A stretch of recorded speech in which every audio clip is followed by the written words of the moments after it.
चीन और भारत के बीच में विवाद का अंत दूर दूर तक नजर नहीं आ रहा। हालांकि विदेश मंत्री एस जयशंकर के साथ रूस में चीन के विदेश मंत्री के साथ हुई बातचीत से विवाद सुलझने के आसार तो हैं, लेकिन कब तक, इसके लिए अभी से कुछ भी बोल पाना जल्दबाजी होगी, क्योंकि दोनों ही देश के विदेश मंत्रियों ने हल निकालने के लिए 5 सूत्रीय योजना पर हामी तो भर दी है, लेकिन गतिरोध अभी भी जस का तस है। मतलब कि बातचीत का असर अभी सीमा पर देखने को नहीं मिला है। सरकारी सूत्रों के मुताबिक वास्तविक नियंत्रण रेखा पर भारत और चीनी सैनिक अपनी अपनी जगह पर मजबूती से कायम हैं। क्षेत्र में स्थिति तनावपूर्ण बनी हुई है और चीनी सैनिकों की तरफ से कोई नई हलचल नहीं दिखी है। सूत्रों से मिली जानकारी के मुताबिक भारतीय सेना अपनी चौकसी में कमी नहीं करेगी और जब तक जमीनी स्थिति में वास्तविक बदलाव नजर नहीं आता, तब तक पूर्वी लद्दाख में बेहद उच्च स्तरीय युद्धक चौकसी की मौजूदा स्थिति बरकरार रखी जाएगी। दोनों सेनाओं के बीच में बहुअपेक्षित कोर कमांडर स्तरीय वार्ता के लिए अभी कोई नई तारीख तय नहीं की गई है, लेकिन इसके अगले ही कुछ दिन में होने की उम्मीद जरूर जताई गई है। माना जा रहा है कि तनाव कम करने के लिए सैन्य वार्ता रूस में 5 मुद्दों पर बनी सहमति के कुछ प्रावधानों के क्रियान्वयन पर केंद्रित होगी। इस पर चीनी दूतावास ने भी दोनों देशों के बीच में संबंध ठीक होने की बात को दोहराया है।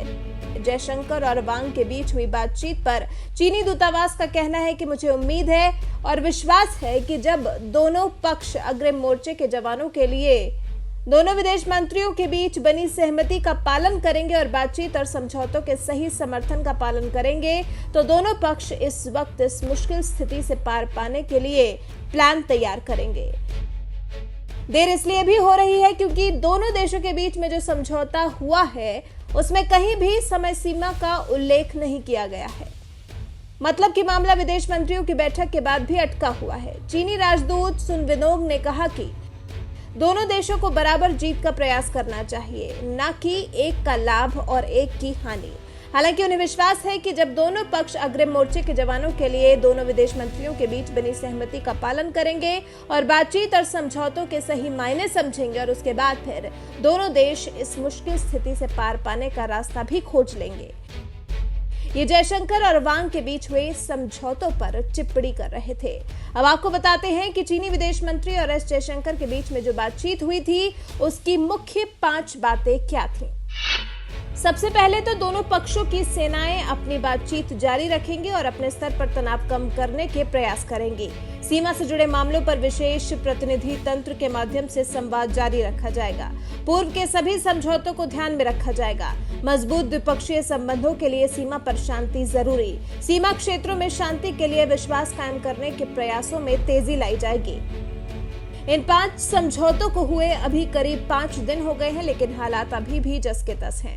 आपको बता दें, पूर्वी लद्दाख के पेंगोंग त्सो झील के दक्षिणी छोर पर भारत और चीन के सैनिकों के बीच हुई गोलीबारी की घटना से दोनों देशों के बीच का तनाव पीक पर पहुंच चुका है। वो तो अच्छा है कि चीन के चरित्र को अच्छी तरह से समझते हुए भारत के सैनिक कार्रवाई कर रहे हैं, नहीं तो 29-30 अगस्त की दरमियानी रात और 31 अगस्त को गुस्ताख चीन के सैनिक भारत को फिर से नुकसान पहुंचाते। लेकिन चौकन्ने भारतीय सैनिकों ने पेंगोंग त्सो से रेकिन ला तक एलएसी पर कई अहम ऊंचाई वाली चोटियों पर कब्जा कर लिया। इससे भारत की स्थिति मजबूत हुई है। उम्मीद तो यहां तक की जा रही है कि फिंगर इलाके में जमी चीन की सेनाओं को लौटाने के लिए ये पोजीशन भारत के सैनिकों के लिए काफी लाभकारी साबित होने वाली है।